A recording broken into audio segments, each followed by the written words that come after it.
Retour dans Paris Direct avec le journal de l'économie à mes côtés ce soir. Claire Bonichon, bonsoir Claire. Bonsoir Raphaël. C'est peu dire qu'il était très attendu. 8 mois après son élection, François Hollande s'est exprimé aujourd'hui pour la première fois devant le Parlement européen à Strasbourg. Oui Raphaël, c'est une première. François Hollande s'est exprimé devant les eurodéputés.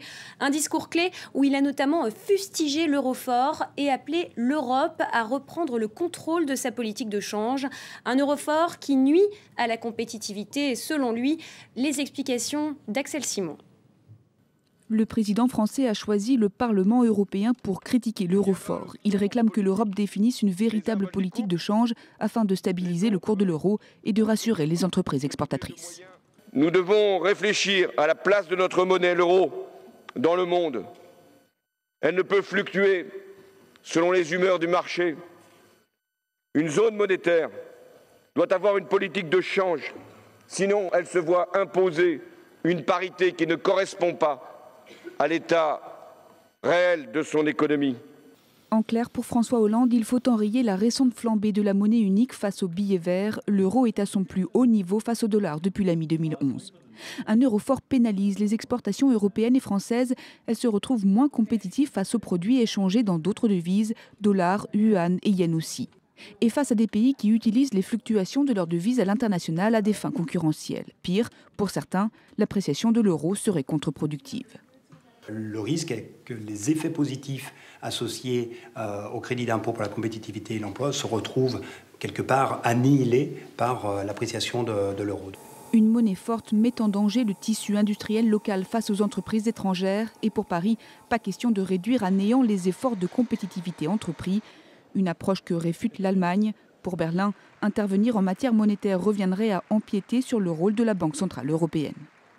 Et qui dit euro fort dit exportation difficile pour les entreprises industrielles en Europe et notamment en France qui rencontrent des difficultés. Oui, et c'est ce que montre une étude du cabinet Trendéo sur les fermetures d'usines. Une nouvelle année de recul avec un rythme qui s'accélère. En 2012, 266 fermetures d'usines contre seulement 166 créations. Et depuis 2009, plus de 1000 usines ont mis la clé sous la porte. 1145 fermetures exactement en seulement 4 ans. Des difficultés, Claire, qui illustrent bien notamment les problèmes de l'industrie automobile française. Oui, alors chez Renault, tout d'abord, les négociations ont repris ce matin entre la direction et les syndicats. Et au même moment, des débrayages ont eu lieu sur plusieurs sites du groupe. Les salariés, en effet, ne veulent pas du plan de compétitivité proposé par la direction.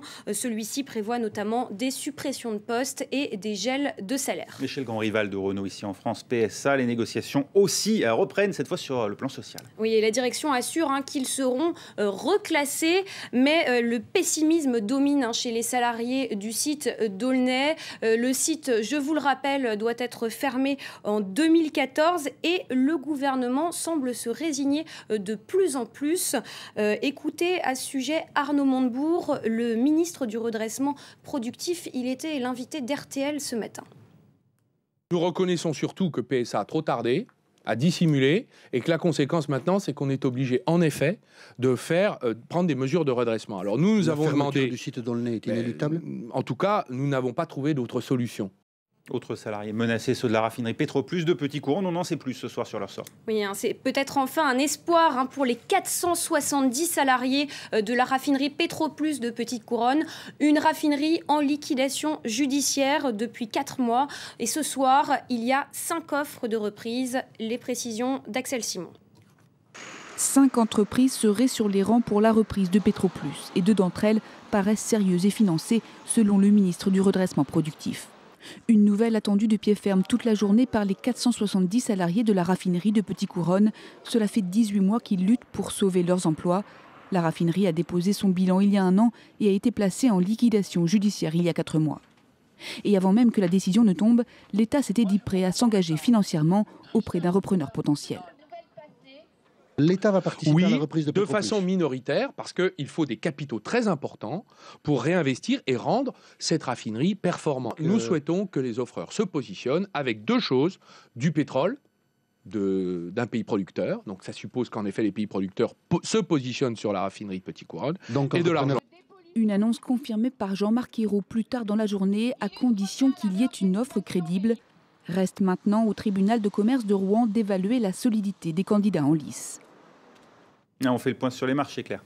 Les bourses européennes reprennent des couleurs après avoir lourdement chuté hier sur fond de tensions politiques en Espagne et en Italie. La bourse de Paris gagne 0,95% ce soir. La bourse de Londres a avancé de 0,58% et celle de Francfort de 0,35%. Et il ne sera plus coté en bourse, le fabricant d'ordinateurs Dell qui va quitter tout simplement la bourse de New York. Oui, c'est le deal du jour. Une sortie via un rachat de plus de 24 milliards de dollars. Rachat effectué par son fondateur Michael Dell et le fonds de capital investissement Silver Lake. Microsoft est aussi partie prenante. L'objectif, c'est de redonner un avenir à l'entreprise tombée au 3e rang mondial des constructeurs de PC. Toujours en informatique, Microsoft met le cap sur l'Afrique. Oui, le groupe américain s'est associé avec l'équipementier chinois Huawei pour lancer sur le continent un téléphone multifonction bon marché. Alors Fort Africa, c'est son nom, fonctionnera sous le nouveau logiciel d'exploitation Windows 8. Il sera disponible dès ce mois-ci dans une dizaine de pays africains. Alors l'Égypte notamment, l'Afrique du Sud, et son prix, ce sera environ $150. Merci Claire, rendez-vous dans un peu moins de 2 heures pour un nouveau journal de l'économie dans Paris Direct. Tout de suite, c'est la météo. Nous, on se retrouve juste après. Restez avec nous.